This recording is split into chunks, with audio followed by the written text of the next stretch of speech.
Moms can also use what is known as paced breathing. When you pace your breathing, you don't just... That is not a very effective way to breathe while in labor. For number one, you're not getting enough oxygen into your body and holding it long enough to where it oxygenates your tissue or supplies your baby the necessary air that he or she needs to manage the laboring process.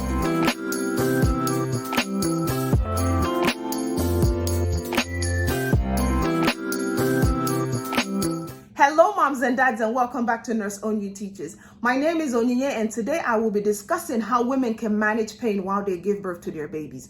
Now, it's very important to keep in mind that labor and delivery is a painful process. But if women are not aware of this, or they come in with a very unclear concept of pain management, then it's easy for women to immediately start seeking out drugs or medication that can help them deal with the pain. If you prepare your mind, pain can be managed very effectively during the birthing process, and it can ensure great outcomes for both mom and baby.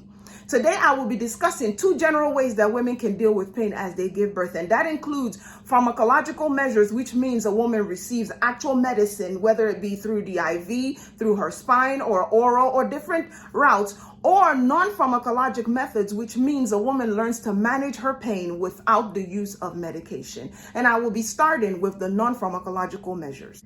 The first non-pharmacologic thing that moms can do during labor is to walk. When you walk, you can shorten your labor pain.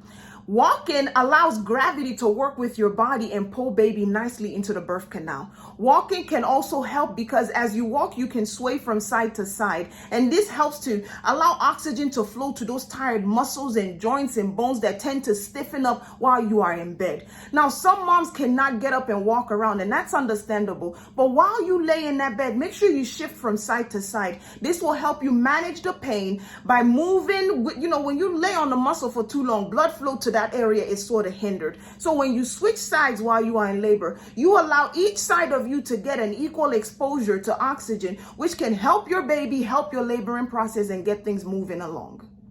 Moms can also use what is known as paced breathing. When you pace your breathing, you don't just... That is not a very effective way to breathe while in labor. For number one, you're not getting enough oxygen into your body and holding it long enough to where it oxygenates your tissue or supplies your baby the necessary air that he or she needs to manage the laboring process. Remember that the laboring process is not just about mom. There is a baby depending on you to supply oxygen, supply the right amount of blood and nutrients. And it's very important for you to take slow, deep breaths, hold the breath, and then blow it out from your mouth. Make sure that as your labor progresses, that you don't lose your center of focus. It's very easy to do so. I know this because I gave birth to 4 children naturally. So what I'm encouraging moms to do is some of the things that I have done too in my laboring process. When you go to breathe, make sure you take a deep breath in your nose. Hold it for a few seconds. Yes, I know I'm talking, but make sure you hold it for a few seconds and then blow it out through pursed lips. And then do some sets of that so that your blood gets nice, fresh, rich oxygen and sends it to your baby, and the both of you can manage your labor pain a lot better. Another thing that moms can do is called hydrotherapy.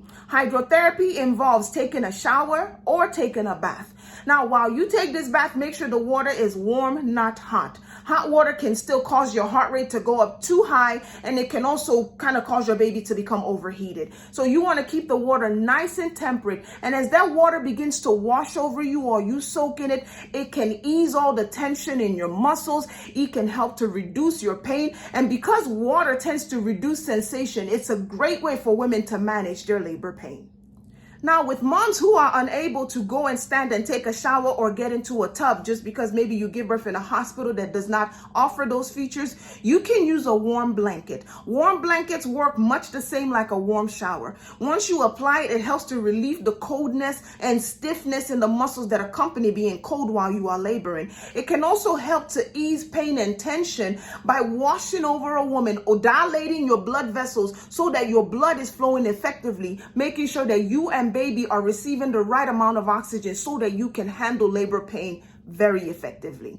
If you are warm and you would prefer to have cold therapy, that's also a nice way to relieve some pain while you are in labor. Cold therapy works by applying something cold, a cold bottle of water, an ice pack, put some ice chips in a glove, tie it up, and apply it to mom's neck, to her chest area, or to her lower back. That helps to ease pain. It helps to reduce swelling. It helps to remove the stiffness and inflammation that frequently accompanies the laboring process. This one is one of my favorites, and it's music therapy. When you play music, music crosses both parts of your brain. It helps you with the logical management of pain and the creative management of pain. Music can wash into your room and soothe you. I have used it for my pain management. I've used it for laboring mom's pain management. It works. While you are dealing with pain and you begin to listen to music, make sure you bring your playlist. It begins to help you relax those muscles that you can tense up while you are dealing with contraction pain. It begins to help bring back fond memories of the times that you've listened to that music before. And with the combination of these two things, help you to manage labor pain. If music does not work for you, you can just simply do imagery. Imagery involves closing your eyes and imagining a nice place like being on the beach, listening to the sound waves. Or if you like to shop, this is a great time to distract your mind by imagining that nice expensive Louis Vuitton bag that you deserve after you give birth, and you make sure you let your partner know. Partners, if you are listening to this, it is not mom's job alone to deal with pain while she is going through labor. You can help with massaging her back muscles. You can help with massaging her shoulder, applying the cold or warm compress. And if she needs help while she is in the shower or taking a bath, these things you can do for her. Make sure you download her playlist to your phone or whatever device that you can use to provide this. Whatever way you feel like you can help her so she's not immediately asking for some sort of drug or medication, make sure you are hands-on listening to her and two of you functioning together to make the process smooth. Now, the non-pharmacologic methods of managing pain tend to work effectively for a lot of women during the early parts of the laboring process. But as labor progresses along, some women feel like the pain gets too intense for them, and they can ask for pharmacologic methods to relieve the pain. There is absolutely nothing wrong with needing a little bit to help you with the pain management process. Some moms feel like they have failed, and sometimes they feel like it's something to be ashamed of. No, it is not. The main focus of the labor and birthing process is a safe delivery for both mom and baby. So no matter how you get to that end point, the nurses and the doctors are there to support you with whatever decision that you make that they feel is safe for you and your baby. When you come in there, you have a few options of medication that you can use. Some moms feel like they just need a little bit of the edge taken off and they can get something through their mouth. You can take a very light analgesic medication to help you take the edge of the pain. Some moms feel like they need a little bit more than something that works through the oral route. So your nurse or your doctor will get an IV started and medication can be given to either help get rid of the pain or help your nerves and your body to relax so that you can better deal with the pain that way. Now, if the mouth medication or the IV medication does not work, this is where anesthesiologists will be called in so that they can give you a medication through your spinal area known as an epidural.